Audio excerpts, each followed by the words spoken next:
오늘 우리가 사랑방 지원 주일입니다. 하나님께서 우리 교회 사랑방을 통해서 또 우리 각자에게 또 우리 교회에 늘 많은 은혜를 주십니다. 그래서 이제 우리 사랑방을 새롭게 개강하면서 평상시의 개관과 다르게 이번에는 완전히 새롭게 사랑방이 개편이 됩니다. 그래서 이렇게 새로운 사랑방의 개편은요, 우리가 이 새로운 사랑방 편성을 통해서 바로 우리 축복의 영적 가나안 땅, 그 땅을 우리가 들어가려고 하는 것입니다. 오늘 이 본문에 보면은 이스라엘 백성들이 가나안 땅을 요단강을 건너서 들어가게 되죠. 그래서 이제 들어가면서 저들은 가나안 땅을 이제 하나하나 정복해 나가게 됩니다. 근데 정복을 하면서 저들에게 꼭 필요한 것들이 있었어요. 과연 그것이 무엇이냐 하는 겁니다. 우리가 새로운 새 가나안 땅을 들어가서 정복하려면 우리에게도 적용이 되는 그런 말씀이거든요. 자, 그러면 먼저 제일 첫 번째로 우리가 무엇을 해야 되느냐? 하나님을 두려워하라 그랬습니다. 1절입니다. 여호와께서 요단물을 이스라엘 자손 앞에서 말리시고 우리를 건너게 하셨음을 듣고 마음이 녹았고 이스라엘 자손들 때문에 정신을 잃었더라 그랬어요. 자, 이렇게 된 족속이 어떤 족속입니까? 바로 아모리 족속입니다. 여러분, 이 아모리 족속은 보통 족속이 아니에요. 가나안 땅에 많은 수십 개의 종족들이 있었는데 그 족속들 가운데 가장 강하고 그 족속들 가운데 싸움을 제일 잘하고 그 족속들 가운데 가장 용맹한 그런 족속이 바로 이 아모리 족속입니다. 근데 이 아모리 족속이 요단 동편에도 아모리 족속이 있었는데 이스라엘 백성들이 그 두 족속을 완전히 처단해버리고 그리고는 요단강을 건너는데 마른 땅으로 건너버렸단 말이죠. 그러니 더군다나 이 일에 하나님께서 함께 하셨다라는 그런 이야기를 듣고, 이야, 하나님이라는 신이 대단한 신이구나. 야, 우리는 이제 죽었다. 그러면서 아마 저들이 간담이 높고 그 다음에 정신을 잃을 정도가 되었다라고 말씀했습니다. 그렇습니다. 이스라엘 백성들은 객관적으로 보면 매우 약한 족속이에요. 그렇죠? 다른 민족에 비해서 수가 많은 것도 아니고 뭐 그렇다고 해서 뭐 특별한 어떤 무기들이 있는 것도 아니고, 그런데 하나님이 함께 하시니까 대적할 민족이 없는 것이다 말이죠. 그래요, 우리가 비록 약할지라도 하나님이 우리와 함께 하시면 대적할 자가 없음을 믿으시기 바랍니다. 중요한 것은 내가 얼마나 강하냐가 아니라, 그렇죠? 내가 얼마나 대단한 존재고 내가 얼마나 능력이 많고 또 우리가 얼마나 숫자가 많으냐가 중요한 것이 아니라 과연 하나님께서 나와 함께 하시느냐 아니면 나 혼자냐, 이것이 가장 중요한 것이다 하는 겁니다. 그래요, 하나님은 약한 자를 들어서 강한 자를 부끄럽게 하시는 하나님이라고 말씀했습니다. 어디 그뿐입니까? 또 사단도요, 우리보다 얼마나 능력이 많습니까? 아마 우리의 몇만 배, 몇십만 배 이상의 능력을 가지고 있는 그런 존재입니다. 그런데 하나님이 우리와 함께 하시면 마귀도 우리한테 꼼짝 못한다는 거예요. 마귀가 오히려 우리가 두려워서 우리를 두려워하고 오히려 피한다라고 말씀하고 있어요. 여러분, 로마서 8장에 보면은 하나님께서 우리를 위하시면 누가 우리를 대적하리요라고 말씀하고 있습니다. 그렇죠? 하나님이 나를 위하시는데 누가 나를 대적할 수가 있겠느냐. 또 야고보서 4장 7절에도 그런즉 너희는 마귀를 대적하라. 그리하면 너희를 피하리라. 이렇게 말씀해요. 한번 따라 하실래요? 마귀를 대적하라. 그리하면 너희를 피하리라. 여러분, 마귀에 대해서는 우리가 무서워 피할 것이 아니고 여러분, 주님을 의지하고 담대히 마귀를 대적하시기를 간절히 바랍니다. 그런데요, 이번에도 우리나라가 그랬잖아요. 아니, 북한이 자기들이 먼저 해놓고 말이죠. 이쪽에서 대응을 하니까 막 포를 쏘고 그러면서 그야말로 일촉즉발이라 그러잖아요.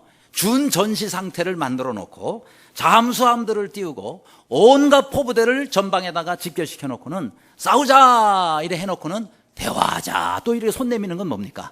이게 뭐예요? 우리가 강하게 그래 한번 해보자 이러니까 대화하자니까요 이러면서 손을 내밀지 않습니까? 우리가 아이고 큰일 났으면 한 번만 봐줄래요? 이랬더라면 우리 어떻게 될 뻔했습니까? 그러니까 여러분, 우리가 정말 자신감이 있으면 한번 해봐 그러면 이렇게 할 수 있는 거죠. 마찬가지예요.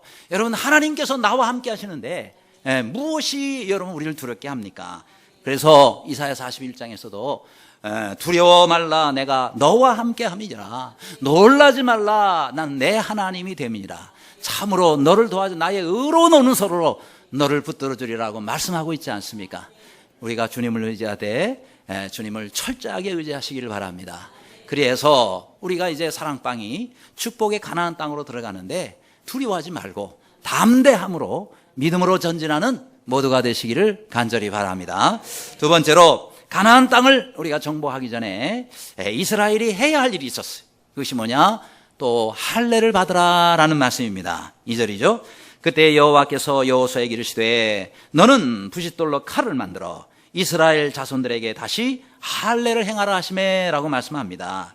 자, 하나님께서는 지금 이스라엘이 저 가나안 땅 정복을 앞두고 있습니다. 그런데 갑자기 할례를 행하라라고 이렇게 말씀하고 있는 겁니다. 자, 여기 이때가 어느 때예요? 지금 대적을 공격하기에 제일 좋은 때입니다. 왜냐하면 지금 저들이 소문 다 들었단 말이에요. 야, 하나님이 정말 놀라우신 분이구나. 우리 큰일 났다. 이러고 지금 벌벌 떨고 있는데 말이죠. 가서 치면 될 거 아니겠어요? 그런데 하나님이 갑자기 잠깐만 그러더니 너희가 할례부터 행하라 라고 말씀하고 있는 거예요. 그러니 제일 좋은 시기를 놓치는 거 아니겠습니까? 뿐만 아니라 여러분 지금 이 할례를 받으면요 그 수술 부위가 아물기까지 최소한 일주일이 걸린단 말이에요. 그런데 이들이 할례 받고서 지금 전부 지금 수술 받고 회복을 기다리고 있을 때에 소문 났단 말이에요. 이게 뭐 한두 명 받는 게 아니잖아요. 그렇죠? 이스라엘 백성 남자들 다 받는 것인데 그러면은 저들이 저들이 할례를 받았대 이때 치자 이러면요 이스라엘 백성들 다 죽는 거예요. 이런 그 위험한 상황에 기회를 놓치면서 더군다나 대적이 지금 코앞에 있습니다. 여러분 좀 생각하는 사람들 같으면 이렇게 할 거예요. 아니 그러면 가나안 땅을 들어가려면은 할례를 좋습니다. 할례 꼭 해야 된다면은 그럼 요단강 건너기 전에 해야지. 그렇잖아요? 요단강 건너기 전에 그러면은 대적들이 알아도 못 건너올 것이고 그리고 우리는 안전하게 될 것이고 요단강물이 우리를 지켜주는 게 아니냐. 그럼 그 전에 해야지. 왜 건너와서 대적을 코앞에다가 놓고 그리고 여기서 할례를 하다가 공격을 받으면 어떡하란 말이냐. 이렇게 생각할 수가 있답니다. 그런데 이게 바로 하나님의 방법이에요. 그렇죠? 하나님은 요단강이 지켜주든 뭐가 상관없습니다. 하나님이 지켜주시면 요단강 100개 있어도 상관없단 말이에요. 중요한 것은요 하나님이 우리와 함께 하시느냐 안 하시느냐가 중요한 것이지 요단강이 내 앞에 있느냐 내 뒤에 있느냐 이게 중요한 게 아니다라는 것을 여기서 보여주고 있는 겁니다. 그러면 이 할례는요 왜 하나님이 하라고 하세요? 이게 바로 하나님과 이스라엘 백성이 어떤 관계냐라는 것을 보여주는 겁니다. 할례 없는 백성이 되었다라는 것은 하나님과 상관없는 백성이다라는 거예요. 내 힘으로 사는 백성이란 말. 그렇죠? 아니에요.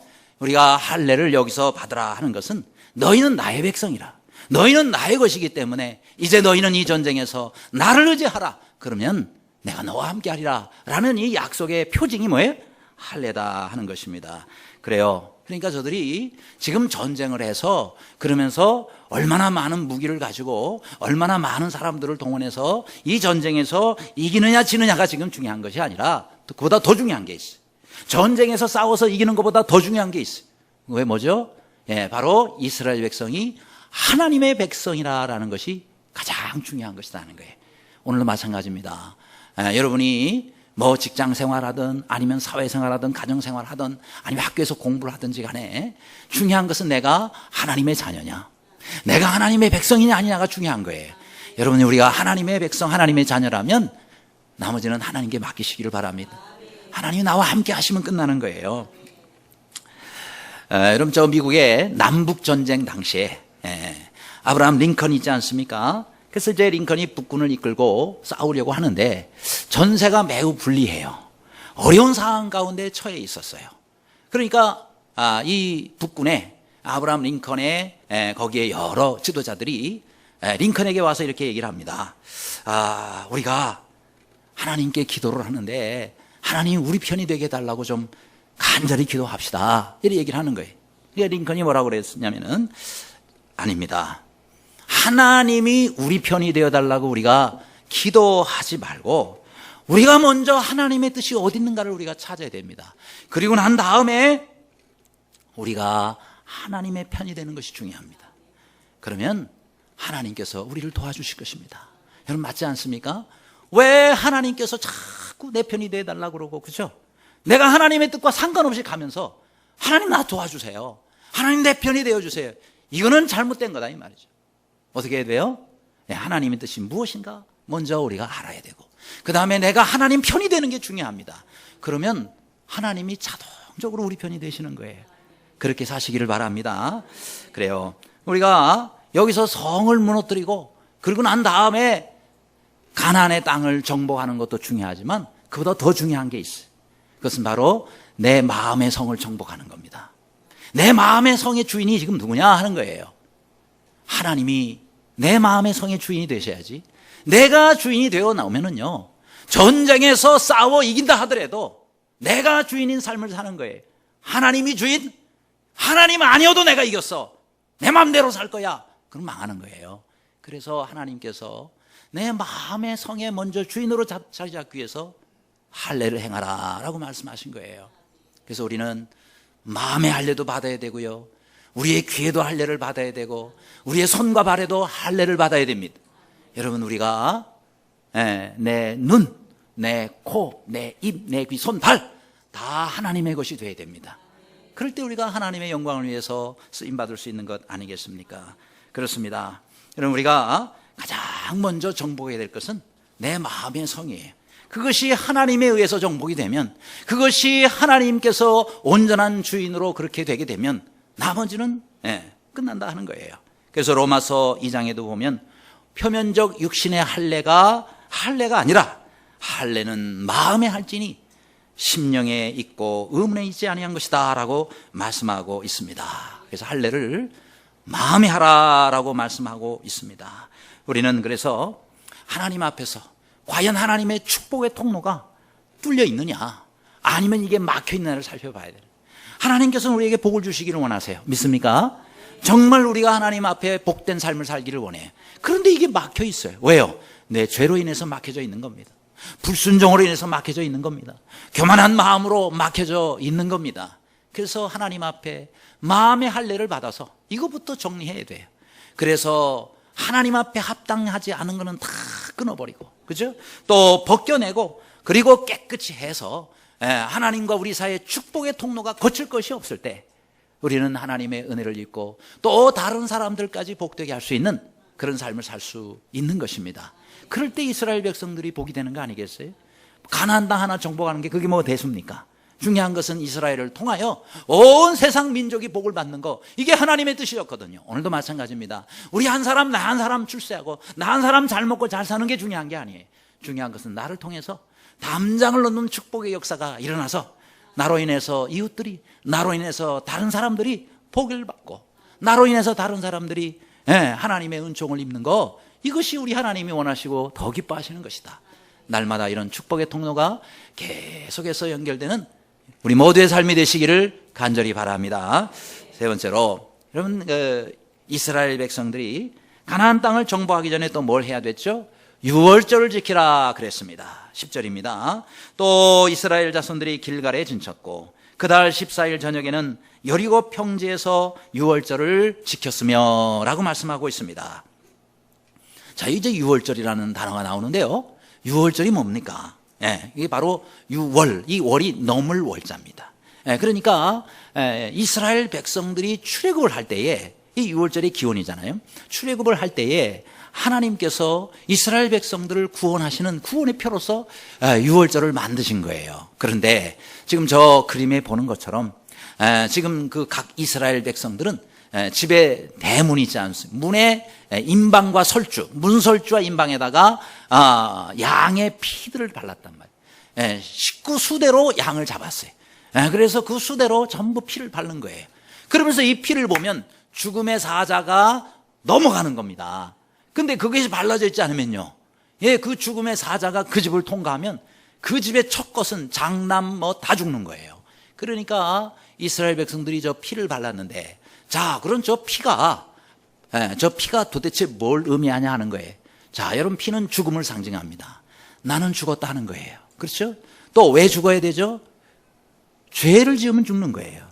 여러분, 이스라엘 백성들만이 아니고 이 땅에 있는 모든 사람들은 하나님 앞에 죄인은 다 사망에 처할 수밖에 없습니다. 그런데 피가 발려져 있는 사람은 산다는 거예요. 이것이 오늘날도 똑같습니다. 앞으로도 똑같습니다. 여러분의 심령에 예수 그리스도 어린 양의 피가 발라져 있느냐? 그러면 여러분들은 삽니다. 근데 여러분의 심령에 예수 그리스도의 피가 발려져 있다면은 여러분이 아무리 교회를 오래 다닌다 할지라도 사망의 사조로 인해서 우리는 영원히 죽을 수밖에 없단 말이죠. 그래서 여러분의 심령에 예수 그리스도 그 어린 양의 보혈피가 발라지는 은혜가 임하기를 간절히 바랍니다. 그래서 주님을 영접하는 사람은 주님께서 십자가에 달려 돌아가실 때 그 흘리신 피가 내 심령의 설주에 발라지는 거예요. 그래서 우리가 구원받는 거고 사망의 사자가 우리를 넘어가는 것이다 하는 겁니다. 또 저 6월절은요, 내 방법으로 이제 살지 말고 하나님의 방법을 살라라는 것을 보여주고 있는 겁니다. 여러분, 우리가 세상에서 우리는 종종 내 지혜 또 내 능력으로 살려고 애쓰고 있습니다. 근데 주님은 말씀하세요. 네 방법으로 살지 말아라. 응? 내가 알려주고 내가 이끄는 방법으로 살아라 라고 하나님은 말씀하십니다. 이제 우리가 9월달을 이번 주에 맞이하죠. 새로운 달만이 아니에요. 학생들은 이때 개학도 하고 그 다음에 또 개강도 했습니다. 그 다음에 또 우리 사랑방이 또 새롭게 시작합니다. 또 훈련 과정이 또 새롭게 시작이 됩니다. 그렇죠? 그러면서 우리는 새로운 관계를 하나님으로부터 우리가 또 맺어가야 되는 거예요. 새로운 시작을 하기 때문에 여러분, 모든 시작을 이렇게 하나님으로부터 시작하시기를 바랍니다. 그래서 공부하는 시작도 우리가 학교 가서 딱 앉으면 학생들이 다 기도하고 하루 수업을 시작하는 거예요. 그런 공부를 하는 사람이 어찌 하나님이 은혜를 주시지 않겠습니까? 그렇잖아요. 여러분, 직장에서 일을 시작합니까? 직장 출근해서 다 의자에 앉으면, 사무실 의자에 앉으면 기도부터 하시라고요. 그럴 때에 하나님께서 그날 하루의 건강과 하루의 모든 일을 하나님이 어찌 책임주시지 않겠느냐. 그 다음에 우리가 사회생활을 해도 마찬가지고 모든 시작을 우리 주님과 더불어 하실 수 있기를 간절히 바랍니다. 주님 없이 시작하지 마세요. 주님 없는 승리는 진정한 승리가 아닌 거예요. 우리 자녀들에게도 마찬가지입니다. 우리 자녀들의 마음에도 할례를 받아야 되지 않겠어요? 우리 자녀들의 귀도 할례를 받아야 되고요. 아무나 들으면 안 된단 말이에요. 우리의 또한 자녀들의 눈도 할례를 받아야 돼요. 아무나 보면 안 된단 말이에요. 그렇죠? 우리 자녀들의 입도 할례를 좀 받아야 돼요. 아무 말이나 우리 자녀들이 함부로 말하면 안 된단 말이죠. 그렇죠? 우리 자녀들의 손, 우리 자녀들의 발이 할례를 받을 수 있도록 주님 앞에 기도하시기를 바랍니다. 얼마 전에 5월로 제가 기억합니다. 독일의 저 하노버 대학이라고 있어요. 거기 연구팀이 연구한 것을 발표를 했어요. 뭔 발표를 했느냐면, 도박하는 부모는요, 자녀에게도 그 유전자가, DNA가 전달이 된다는 거예요. 이게 뭔 얘기냐면, 여러분, 노름에 빠지고 도박에 빠지잖아요. 그러면 DNA가, 유전자가 바뀐답니다. 그래가지고 그 사람들이 자녀를 낳으면은요, 자녀들에게 도박 유전자가 흘러나간대. 그래서 그렇지 않은 사람들보다 8배 이상 도박에 빠질 확률이 높아진다는 거예요. 이야, 그러니 말이죠, 이 노름도 대물림 된다는 거예요. 그러니까 여러분, 우리가 얼마나 좋은 습관을 들여야 되겠어요. 이게 후성유전학이라는 전문 용어를 쓰더라. 거기에 나오니 후성유전학이라는 뭐냐면은, 보통 유전자는 조상으로부터 물려받는데 그 유전자가 이렇게 조상으로부터 일정한 유전자를 물려받지만 바로 그 위에 부모가 어떤 일에 중독에 빠졌다든지 좋지 않은 그런 강한 습관들이 있으면은 그게 후성, 그러니까 성장하면서 그게 유전자가 변형이 일어나가지고요, 그 후손들에게 그것이 전수가 된다는 거예요. 그러니 우리가 참 좋은 습관 들여야 될 것 같아요. 그죠? 근데 저는 이걸 또 반대로 생각해 봤어요. 안 좋은 것도 유전자가 변형이 일어나지만 좋은 것도 변형이 일어날 것 같다. 그래서 기도 많이 하는 부모는요, 자녀들도 후성 유전자에 의해서 기도 유전자가 막 이렇게 흘러가가지고 그 자녀들도 기도를 많이 하는 그런 자녀로 될 가능성이 매우 높다. 그죠? 그리고 부모님이 하나님 말씀, 성경 말씀을 잘 읽는 사람이에요. 그러면 그 유전자가 흘러가지고 자녀들도 그렇게 신앙생활하고 하나님 말씀 붙잡고 살 확률이 훨씬 높아진다는 거예요. 사랑방도 마찬가지입니다. 사랑방 순장님이 기도 많이 하는 순장님이, 그러면은 그 순원들도요, 순장을 이상하게 닮더라고요. 그래가지고 그 순장님이 기도 많이 하면 순원들도 열심히 기도하고, 또 순장님이 성경을 그리 사랑하고 많이 읽으면은 순원들도 열심히 성경 읽고, 그 이상하게 사랑방도 순장 닮아가더라고요. 안 좋은 것도 닮아가고요, 좋은 것도 닮아가고. 그래서 좋은 유전자를 우리 믿음의 후손들에게 전수하는 여러분들이 되시기를 바랍니다. 그래요. 여러분, 우리 자녀들이 내일이 시험이다. 예를 들어서 월요일부터 뭐 기말고사다 그러면요, 그러면 부모님들이 야야야, 너 내일이 시험인데 오늘 왜 교회를 가냐? 그렇게 얘기하면 안 됩니다. 아셨어요? 아멘을 이상하게 안 하네. 여러분, 우리가 자녀들이 많은 부모가 자녀 교회 가려고 그러는데 내일이 시험인데 무슨 교회를 가? 라고 얘기를 하면요, 자녀들 어떻게 생각하는지, 하나님보다 시험이 훨씬 중요하구나, 이렇게 생각을 해요. 그래가지고 시험만 본다 그러면 이제 자동적으로 교회를 안 가요. 어디 시험뿐입니까? 자기가 중요하다고 생각하는 것만 있으면은 그때부터 교회를 밥 먹듯이 빠지기 시작합니다. 이제 하나님하고 멀어집니다. 그러면 하나님의 복하고 멀어지게 되는 거죠. 참, 우리 자녀들 정말 우리가 교육을 잘 시켜야 돼요. 여러분, 이스라엘 백성들이 지금 여리고성을, 대적을 코앞에 두고 거기서 할례를 행했다는 걸 우리 기억해야 돼요. 여러분, 이스라엘 백성들이 할례를 해서 그거 낳느라고 일주일 이상 기다렸어요. 그리고 유월절을 또 행했어요. 이것이 어찌 시간 낭비입니까? 그렇죠? 여러분, 대적들이 생각할 때는 바보 같은 짓이에요. 그러나 이게 어찌 바보 같은 짓이냐 이 말이에요. 하나님께서 모든 걸 책임져 주시겠다는데 우리 자녀들에게도 마찬가지예요. 공부하는 것도 중요하지만은 자녀들이 하나님을 온전히 믿으며 공부할 때 하나님께서 그 공부하는 시간에 복을 더해 주시고 미래를 책임져 주시는 겁니다. 여러분, 우리가 스스로 책임지는 미래가 확실하겠어요? 하나님이 책임져 주시는 우리 자녀의 미래가 확실하겠습니까? 그렇습니다.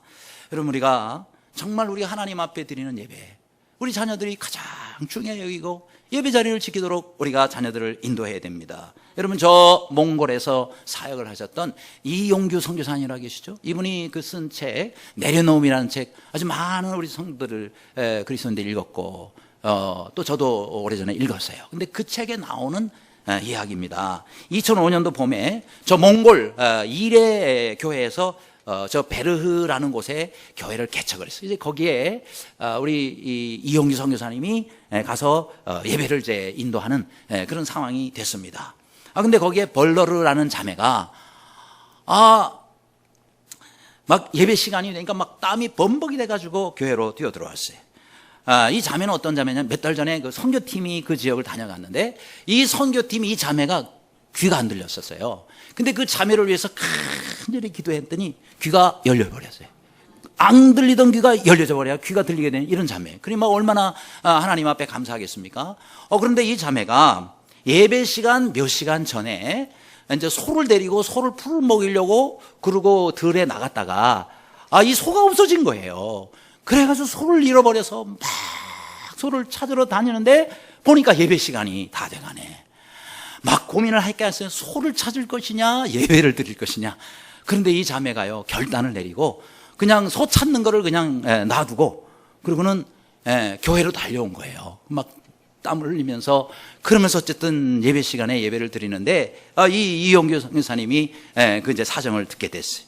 그리고 이제 하나님 앞에 기도를 하는, 하나님, 저 자매가 소 대신에 예배를 선택해서 소 대신에 예배를 선택해서 그렇게 믿음의 결단하고 왔는데 하나님, 그 믿음의 결단이 부끄러워지지 않게 하여 주옵소서. 하나님, 저 소를 꼭 찾게 하여 주옵소서 하고 기도를 드렸대요. 그런데 예배를 마치고 난 다음에 교회 마당에서 음메 하고 소소리가 나더래. 그래서 이게 뭔 소인가 하고 나가보니까 잃어버렸던 그 소가 자기 발로 걸어와가지고 예배당 밖에서 기다리고 있더래요. 할렐루야. 여러분, 하나님께서 아마 보내신 천사가 소 아마 이게 목을 끌고 이리 와. 너 어디가 있어? 그래가지고 이 자매 예배 드리는 예배당 앞에까지 아마 끌어다가 놓은 거 아니겠습니까? 그래요. 그래서 이 자매는 예배를 선택했기 때문에 소도 찾고 그 다음에 하나님에 대한 온전한 예배도 얻게 됐단 말이에요. 그런데 그때 만일 소 찾느라고 예배도 안 드렸다 그러면은 하나님과 드리는 예배도 잘못돼서 실패를 했을 것이고 소도 아마 찾지 못했을 거 아니겠어요? 하나님이 찾아주시는 게 확실하겠어요? 우리 사람이 찾는 게 확실하겠어요? 그렇습니다. 우리는 먼저 우리가 하나님 앞에 온전한 예배를 드리면 여러분 뒷일은, 집에 두고 온 일은, 아니면 직장 일은 하나님께 맡기시기를 바랍니다. 내가 와서 예배를 드리고 있는데 하나님이 책임져 주셔야 되는 거 아니겠어요? 이게 믿음입니다.